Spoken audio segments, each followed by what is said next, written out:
kan hidup itu sebenarnya kumpulan saat ini dalam rentang waktu. Nah, jadi bagi saya meditasi itu adalah bagaimana caranya sebanyak mungkin kita tuh menikmati saat ini itu. Jadi apapun caranya terserah. Jadi walaupun Anda duduk diam sadarin napas, tapi kalau Anda nggak di saat ini, saat itu, mikirin kemarin, mikirin besok, ya Anda nggak meditasi. Berarti kita sedang meditasi. Loh, Mas, kita kerasa nggak waktu berlalu? Iya. Kerasa, masa aku capek nanya sama lu. Nggak kerasa kan? Tahu-tahu, udah jam segini. Iya. Anda nyetir perjalanan jauh sambil ngobrol lagi, udah sampai. Berarti kan waktu nggak terasa berlalu. Betul. Cirinya kita menikmati saat ini tuh begitu. Waktu itu terasa pendek sekali. Oh iya. Enjoy. Nah, ketika saya main musik, nonton anime, itu saya merasakan sensasi itu. Makanya ada yang nanya, Mas Arif caranya meditasi gimana? Nonton anime.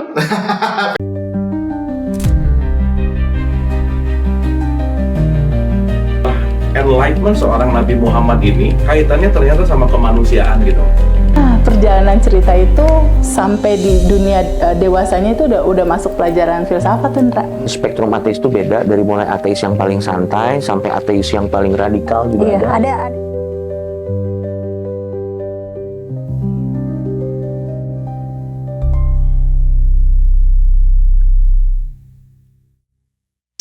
Banyak orang kan bicara meditasi itu hanya sekedar duduk diam, menikmati nafas, atau ada yang mengatakan ya merasakan detak jantung, mengamati pikiran, gitu. Tapi lebih jauh dari itu, bagaimana sih resolusi pandang dari Mas Arif tentang meditasi itu secara substansial gitu? Kalau yang lebih dalam tuh esensi meditasi sebenarnya Mas Riko ya yang sering bahas ya. Itu kan yang dia omongin sebenarnya semuanya esensi lebih dalam dari meditasi. Nah, saya mau bicara esensi dangkalnya yang dimana ini step pertama. Artinya kalau step pertama ini orang nggak bisa, jangan harap nanti bisa memahami yang diomongin Riko. Oke. Iya sih bener tuh. Bener banget tuh Mas Arif. Jadi saya ngomongin yang nggak diomongin Riko deh gitu loh. Yang sisanya silakan nonton Riko ya. Jadi Riko itu, saya itu kalau komen di akun Facebooknya Riko nggak pernah serius dari dulu, pasti tak godain aja, nggak pernah serius, nggak pernah ngomong serius. Jadi orang yang nggak kenal kami itu gimana akan terkesan Mas Arif itu ngebully. Padahal ya dia pun ngebully balik gitu loh.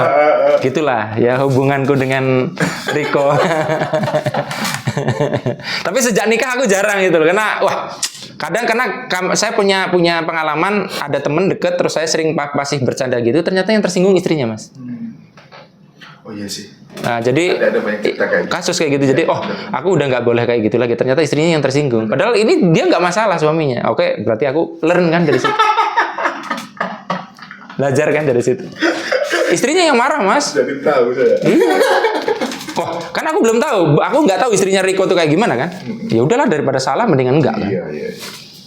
Nah, jadi gini, Mas. Enak ya kalau pakai kertas ini, seret gini. Jadi kalau saya tuh mikirnya sederhana bahwa zona hidup itu baik secara subjektif maupun objektif itu kan ada past, future, present. Ya, ini masa lalu, masa depan, ini saat ini.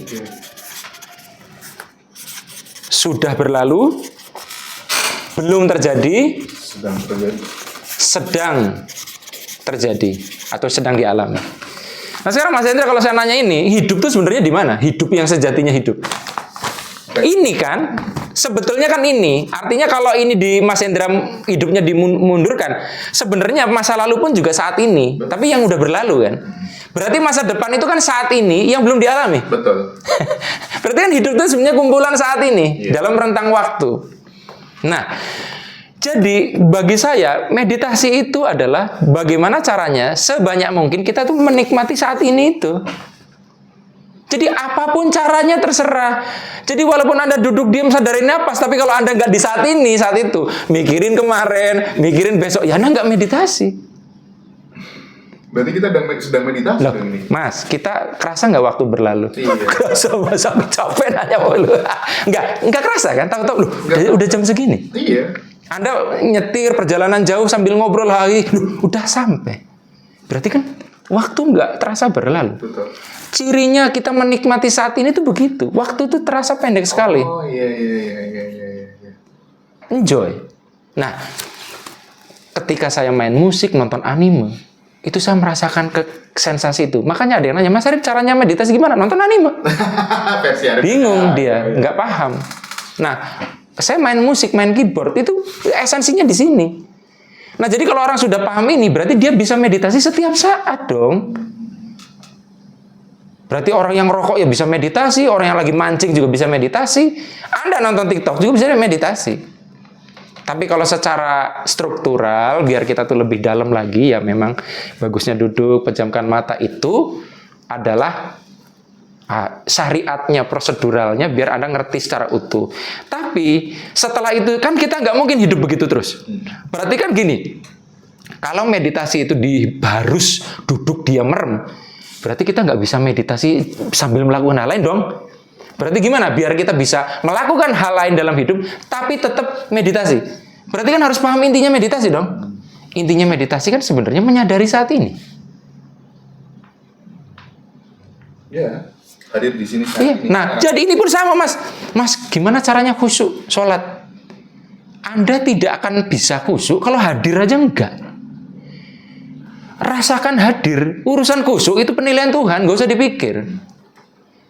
Tugas kita cuma hadir. Kalau kita murid dalam kehidupan ya hadir. Makanya saya bilang, saya pinter apapun Mas Hendra, kalau masuk kelas, kalau Anda sekolah Mas Hendra jarang hadir, bisa lulus nggak? Enggak. Ya kan? Karena salah satu penilaian kita sekolah itu absensi. Berarti orang dalam hidup, kalau kita anggap kehidupan itu ruang kelas, berarti siapa yang lulus? Yang sering hadir. Seberapa sering kita hadir dalam kehidupan kita? Jangan-jangan banyak orang hidup itu bolos terus sebenarnya dalam kehidupan. Dia ada di ruang kelas tapi di luar kelas, Mas. Kenapa, Mas? Hah? Enggak, aku agak shock ini harga emas lo hampir 3 juta ini. Dapat notif. Gila. Aku Hari ini. aku juga soalnya punya tabungan emas kan ya, nyimpan emas logam mulia gitu. Dan waktu aku beli itu 750.000. Udah lama kan aku? Aku 850. Dulu banget. 2015-an tuh kali. Kapan ya? Pokoknya terus habis itu 1 juta gitu loh. Ya. Ya gitulah. Pokoknya gitu. Aku lupa. Pokoknya intinya sekarang naik jadi segitu tuh Ya kan? edan kan. Iya. Nah, cuman di sini dua sisi, Mas. Ketika harga emas naik, we are excited, tapi dalam sejarah, ketika harga emas naik, itu selalu ada hal yang tidak baik terjadi. Ya wes lah ya. Iya. Ya, Yang terjadi biar terjadi. terjadi ya. Ya seneng aja dinikmati dong. Iya. Karena apapun yang terjadi kan ada emas naik. Justru yang bingung kan emas naik tapi nggak punya emas. Atau mau beli malah naik gitu lah gitu. Tapi meskipun naik tetap beli Iya. teman ya nyicil. Iya. Ingat emas itu rumusnya tuh adalah kalau ada duitnya beli dan jual. Kalau Anda butuh dan kalau jual emas itu duitnya dipakai. Karena kalau Anda jual emas dan duitnya untuk beli emas lagi, nanti nyesel terus, Mas. Karena Betul. emas itu kan kalau dijual ya memang duitnya mau dipakai. Misalnya, oh ini ada sekarang masa kayak gini tuh, Ah. orang pada rame-rame jual properti. Ya. Nah, emas lagi naik sikat. Sikat gitu. Kadang kan gini, ada orang beli emas nyesel itu karena dia jual emas untuk beli emas lagi. Ya, nggak kecekel dong jualan nanti besok naik lagi dia. Atau mungkin bisa beli perak ya. Kayak gitu. Ramalannya katanya gitu, 10 tahun lagi ngeri harganya perak. Dekat. Amin ya. Oke, kembali. Nah, jadi sini. ini Mas, jadi artinya kalau Anda merasakan nafas ya, atau kemarin saya berikan tips di TikTok saya itu yang la itu ya. Itu sebenarnya sama dengan la ilaha illallah, la kan sama kan, nempel ke langit-langit atau Allah atau yang lain Mas. Cak ya, tarik kecak. Oh, itu gitu juga. Mas? Sama ya. Kalau lidah nempel ke langit-langit itu kan menghentikan pikiran untuk melompat ke depan ke belakang. Aku aku Iya. seperti itu di Torikot dulu. Iya, jadi semuanya teknik macam-macam tidak perlu kita adu, tidak perlu kita anggap yang lebih baik. Yang penting apapun dipakai yang bisa mengantarkan kita untuk hadir. Nah, setelah kita paham esensinya hadir, meditasi itu hadir, berarti bagaimana biar menjalani hidup ini selalu meditatif? Ya hadir. Ya hadirlah di situ. Waktu BAB hadirlah di situ. Nah, banyak orang kan nggak hadir, Mas. Baru Senin mikir Selasa. Ya, baru Minggu udah mikir Minggu depan. Nggak pernah hadir dalam hidupnya. Nah, apakah buruk? Nggak juga. Cuman akhirnya dia jarang hadir dalam hidup, ya bolos berarti. Bolos. Ya, orang bolos pintar-pintarnya ya kayak gitu, Mas. Oke, dapat ya teman-teman tentang esensi dari meditasi. Yang terpenting adalah makanya Sisanya yang dalam-dalam Mas Riko aja. Ya. Katolik kan ada consciousness manifestasi. Ya. Itu nanti lah ya. Nah, sekarang yang terakhir Mas Arif, tolong dikupas sekali lagi, ini keren banget tentang 4 pola kejadian berbasis Force power. dan power, atau mungkin juga keberhasilan ini based on force atau power. Itu juga perlu dikupas sekali. Ya. Kita tulis lagi rumus yang di depan karena daripada buka-buka ya. Hasil sama dengan faktor teknis plus non teknis. Jadi teknis itu aksi, tindakan ini yang berbasis kesadaran pikiran di sini nih, ya. Hasil itu ya realitas di dalam hidup gitu loh. Nah, jadi dari pengamatan saya, Mas. Jadi kalau kita bicara force power berarti kan yang di sini, Mas. Bicara energi kan, energi force power kan. Artinya itu kan yang melatari sebuah tindakan. Jadi bisa aja orang kelihatannya santai, tapi sebenarnya force. Ya. Maksudnya iya bisa kelihatannya santai aja tapi di hatinya sebenarnya kemerungsung atau terlalu berharap. Ada orang yang kelihatannya dia seperti kerja nggak berhenti tapi dia tidak ada harapan apapun. Jadi kita nggak boleh menghakimi orang dari luar. Makanya saya sering takjub dengan orang yang bisa baca vibrasi orang. Mas Hendra hari ini kelihatannya vibrasinya jelek sekali. Dari mana lu tahu isi hati orang? Dia lagi happy gitu loh. Nah, dari pengalaman saya, kombinasi dari teknis non teknis ini, Mas, itu ada 4 kemungkinan kejadian. Kayaknya saya bahas juga di kitab vibrasi. Nah, jadi ada kejadian yang seperti ini, Mas. Ya, ada kejadian yang nanti saya jelasin satu-satu ya. Ya. Oh, sorry. Salah. Ini gini, terus ini bintang di sini, ini lari ke sana, Mas. Kita ulangi lagi. Salah, nanti bingung. Hasil sama dengan faktor teknis plus faktor non teknis. Nah, jadi yang pertama tadi adalah gini. Ya. Nah, gini, ya. Yang kedua adalah gini, ya. Yang ketiga gini. Yang keempat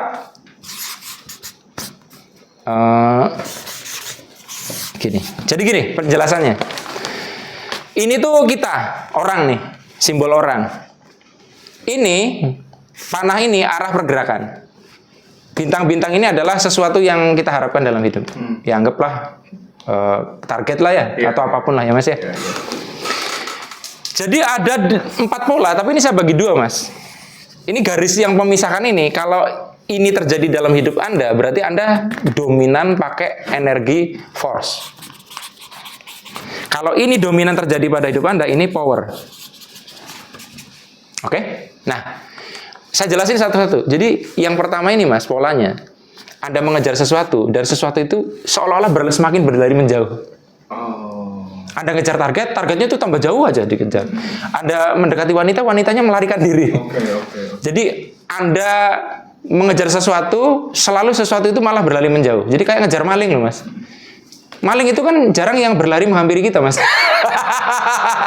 Maling itu selalu berlari menjauhi yang mengejar. Nah, ini kayak situasi ngejar maling. Itu false, tanda gitu. Iya, Anda ingin ketemu dia, dianya pergi. Punya selalu begitu. Nah, kalau Anda sering begini, Anda datangin calon customernya lagi nggak ada. Pas Anda nggak datengin, orangnya ada. Pokoknya kucing-kucingan.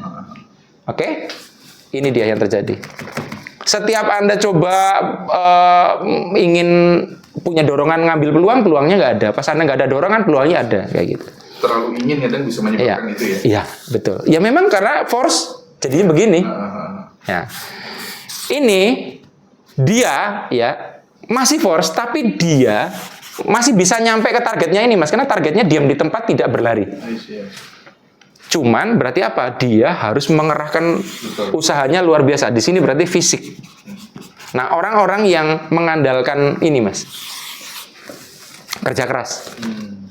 Jadi makanya bilang, Mas, bisa nggak orang itu mencapai sukses walaupun pakai energi rendah? Bisa, tapi ya ini capek.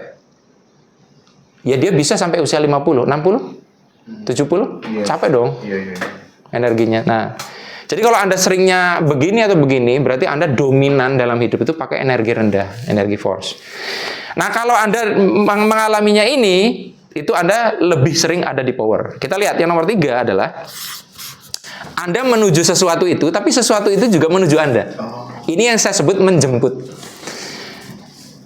Mas Hendra, nanti jadi ke Jogja? Oh jadi Nas, tolong jemput saya di stasiun ya. Berarti kan Hendra menuju saya menuju Hendra. Kita ada satu titik janjian ketemu. Saya ingin menjemput klien, klien nyariin saya.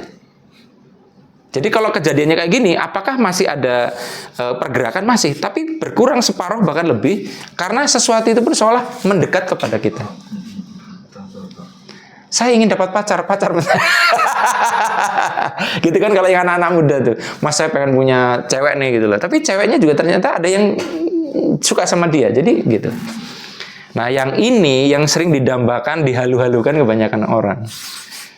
Ini tuh seolah-olah nggak ngapa-ngapain, tapi sesuatu itu datang begitu saja. Ini yang paling sulit, yang di kurva normal tadi yang saya bilang di sini. Kenapa di sini sedikit orang yang begitu, atau orang itu bisa begitu, tapi kadang tuh susah ngulanginnya, nangkap nggak? Saking titik kesadarannya tuh udah presisi banget. Nah, jadi ini yang seperti kayak kupu-kupu kuning tadi, kupu-kupu kuningnya yang datengin kita loh, Mas. Nah, kalau Anda dalam hidup tuh banyak ngalamin ini, berarti Anda di energi power.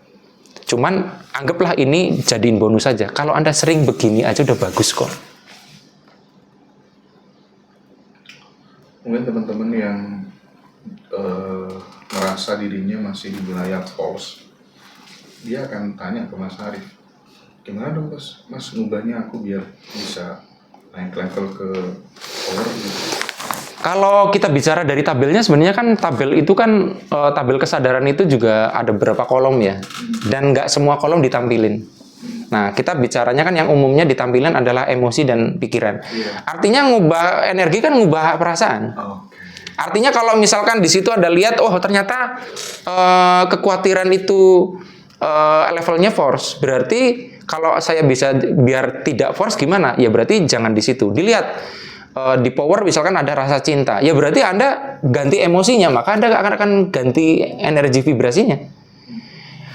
Adapun pertanyaannya, Mas, gimana caranya dari kekuatir jadi cinta? Ini metodenya banyak ya, Mas ya. Ya mungkin bisa tiru Gobin, bisa. Iya bisa pakai Ho'oponopono, Sedona metode, apapun lah ya. Iya, jadi itu cara meditasi pun bisa. Tapi prinsipnya, Mas, dari mana saya tahu bahwa saya force atau power? Perhatikan emosi Anda. Lalu lihat di tabel. Mas aku dalam keadaan marah ya. Ya dilihat di tabel, marah di mana? Force. Ya udah, selesai, ketahuan. Tapi balik lagi, Mas, kok aku nggak bisa geser ya? Ya sudah, berarti saatnya Anda menggunakan teknik manifestasi negatif. Daripada rugi.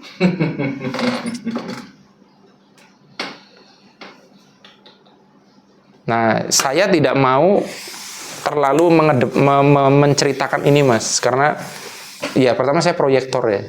Ini belum tentu semua orang, dan akhirnya nanti takutnya yaitu orang tuh akhirnya bisa yang malas tuh jadi malas.